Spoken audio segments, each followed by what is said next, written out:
ចំពោះវត្តមានដ៏ខ្ពង់ខ្ពស់របស់ឯកឧត្តមអ្នកអង្គការលោកជំទាវលោកស្រីអ្នកនាងកញ្ញានិងភ្ញៀវកិត្តិយសទាំងអស់ដែលបានផ្ដល់កិត្តិយសអញ្ជើញចូលរួមក្នុងកម្មវិធីរាត្រីសាទរអតិថិជន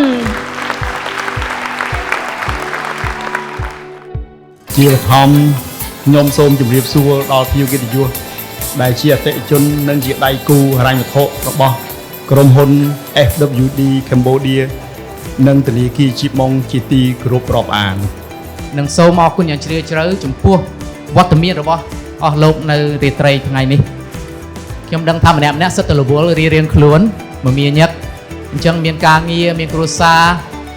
ហើយនឹងទំនួលខុសត្រូវជាច្រើនដែលត្រូវយកចិត្តទុកដាក់ជារៀងរាល់ថ្ងៃដូច្នេះការចំណាយពេលវេលាថ្ងៃសុក្រដ៏មានតម្លៃនេះរបស់លោកអ្នកមកចូលរួមជាមួយពួកយើងគឺជាកិត្តិយសមួយដ៏ធំសម្រាប់ FWD Cambodia និងធនាគារជីបម៉ុង